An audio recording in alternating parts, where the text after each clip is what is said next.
Next हम जो topic discuss करेंगे वो है colour code for carbon resistors. Carbon resistors पे जो कलर कोड होता है इसकी हम कैसे रीडिंग करते हैं और इससे हम रेजिस्टेंस कैसे फाइंड करते हैं। इससे पहले इस टॉपिक से रिलेटेड कुछ इंपॉर्टेंट क्वेश्चंस हैं जिनको आंसर करके हम इस टॉपिक से रिलेटेड बेसिक इन्फॉर्मेशन ले सकते हैं। नंबर 1 ये कि what is a colour code. Colour code होता क्या है? कलर कोड एक यूनिवर्सल लैंग्वेज है जो कि रेजिस्टर्स के ऊपर डिफरेंट कलर्स की लाइंस लगी होती हैं और इस तरह से उनको यूज करके हम रेजिस्टेंस फाइंड कर सकते हैं।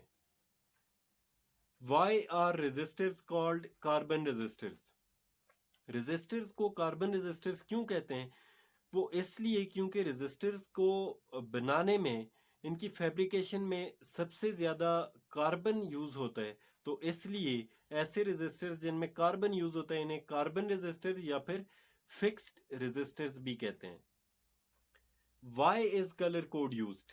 इसका सिंपल मतलब ये है कि अगर हमारे पास एक रेजिस्टर की रेजिस्टेंस 4300 ओहम आ रही है तो हम इस पे 4300 क्यों नहीं लिखते, तो हम इस पे कलर कोड यूज करते हैं।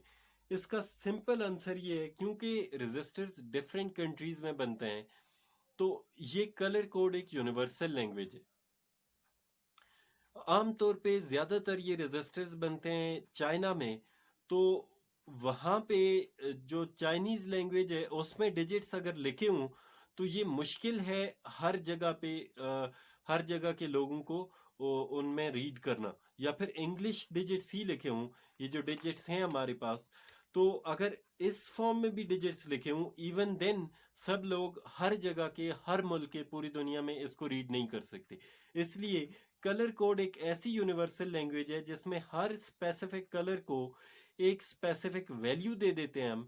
तो जो भी लैंग्वेज हम यूज़ करें उसको यूज़ करके हम कलर कोडिंग से रेजिस्टेंस कैलकुलेट कर सकते हैं। जैसे रेड की वैल्यू अगर 2 है तो 2 जिस भी लैंग्वेज में लिखें हम, लेकिन अगर हमारे पास कलर रेड होगा तो हम उसी लैंग्वेज में लिख के उस रेजिस्टेंस को कैलकुलेट कर सकते हैं।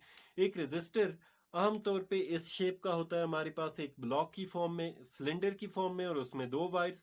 सिंबल में हम रेजिस्टर को रिप्रेजेंट कर सकते हैं। इसके अलावा जो रेजिस्टर है इसके ऊपर जो कलर कोड होता है उसमें पहले 3 लाइंस होती हैं, फिर कुछ डिस्टेंस पे 4th लाइन। तो जो पहली 3 लाइंस हैं ये इसके कलर कोड्स हैं। जो 4th लाइन है इसे टॉलरेंस बैंड भी कहते हैं रेजिस्टर का। तो जो पहली 3 है इनको यूज करके हम उसकी रेजिस्टेंस फाइंड करते हैं, जबकि जो 4th बैंड है जिसे टॉलरेंस कहते हैं, जिसका मतलब ये होता है कि पॉसिबल वेरिएशन उस रेजिस्टर में कितनी हो सकती है जब हम कंडीशन चेंज करें, फॉर एग्जांपल करंट चेंज करें या एक्सटर्नल टेम्परेचर वगैरह चेंज करें, तो उस केस में उसकी रेजिस्टेंस कितनी वेरी करेगी।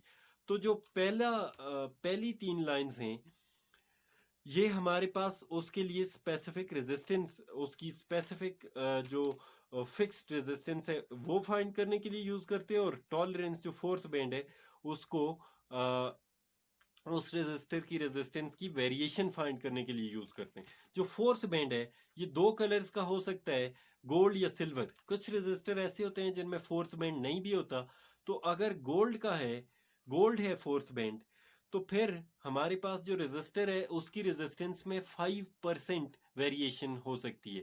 अगर 4th बैंड सिल्वर है तो उसमें 10%, और अगर कोई बैंड नहीं है तो इट मीन्स 20%। तो अगर हमारे पास हम देखें येलो की वैल्यू होती है 4, ऑरेंज की वैल्यू है 3, रेड की वैल्यू है 2, तो अगर हम फर्स्ट लाइन हमारे पास yellow colour, second line orange colour की हो और थर्ड लाइन रेड कलर की हो, तो येलो की वैल्यू है 4, 4 को एज इट इज लिख लेंगे अगर इस रेजिस्टर की हम रेजिस्टेंस कैलकुलेट करेंगे। सेकेंड लाइन है ऑरेंज, ऑरेंज की वैल्यू है 3, तो जो वैल्यू है हम उसको एज इट इज लिखेंगे। थर्ड लाइन हमेशा 10 की पावर या फिर नंबर ऑफ जीरोस को रिप्रेजेंट करती है। थर्ड है रेड, रेड की हमारे पास वैल्यू है 2, विच मीन्स के इस वैल्यू के साथ हम 2 जीरो साथ में लिखेंगे, तो ये हमारे पास रेजिस्टेंस फाइंड करने का तरीका है। और अगर हमारे पास 4th बैंड गोल्ड या सिल्वर है तो उसके लिहाज से हम इसकी परसेंटेज को इसमें प्लस और माइनस करेंगे। एक और इम्पॉर्टेंट बात ये कि गोल्ड की वैल्यू है प्लस माइनस 5%, जबकि जो सिल्वर है उसकी वैल्यू है 10%, विच मीन्स कि इसमें अगर 5% की वेरिएशन आएगी तो वो गुड क्वालिटी रेजिस्टर है, अगर वो कंडीशंस चेंज होने के साथ 10% की वेरिएशन देता है तो वो एक लो क्वालिटी, और अगर 20% यानी कोई बैंड नहीं बना हुआ तो 20% की वेरिएशन देता है अपनी ओरिजिनल वैल्यू में, विच मीन्स कि बहुत ज़्यादा वेरी करती है वैल्यू, तो फिर हमारे पास वो जो रेजिस्टर है वो एक लोएस्ट क्वालिटी रेजिस्टर होगा। अब इस गोल्ड बैंड को यूज़ करके यानी टॉलरेंस को यूज़ करके तो हम इस रेजिस्टर की रेजिस्टेंस कैलकुलेट करते हैं कि हमारे पास क्या आएगी। तो अगर हमारे पास, अभी हमने देखा कि अगर इस रेजिस्टर की रेजिस्टेंस 4300 ओहम है तो इसका फोर्थ बैंड लेट्स से कि गोल्ड है, गोल्ड कलर में बना हुआ है, विच मीन्स कि 5% की वेरिएशन हो सकती है। तो सबसे पहले हम देखेंगे कि 4300 का 5% कितना बनता है। तो परसेंटेज का फॉर्मूला है हमारे पास, percentage is equal to obtained value divided by total value multiply by 100। Percentage हमारे पास गोल्ड के लिए वैल्यू है 5 is equal to obtained value, तो हमने फाइंड करनी है, टोटल वैल्यू है 4300 मल्टीप्लाई बाय 100, जिसको हम सॉल्व करें तो ऑब्टेन्ड वैल्यू हमारे पास आती है 215। अब इस वैल्यू में इस 215 को हम प्लस भी करेंगे और माइनस भी करेंगे टोटल इस रेजिस्टर की रेंज देखने के लिए। तो टोटल रेजिस्टेंस रेंज इक्वल होगी 4300 ओहम प्लस माइनस 215 ओहम।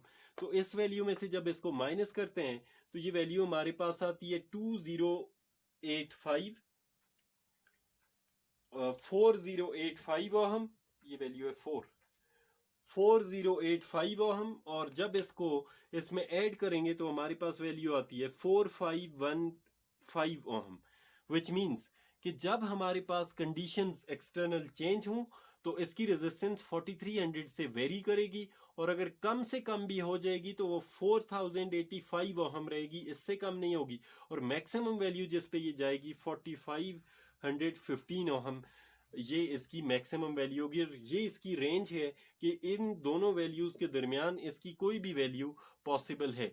अगर यहाँ पे हमारे पास फोर्थ बैंड सिल्वर बैंड होता तो यहाँ पे जो वेरिएशन आती वो 10% आती, विच मीन्स कि ज़्यादा वेरी करती ये वैल्यू।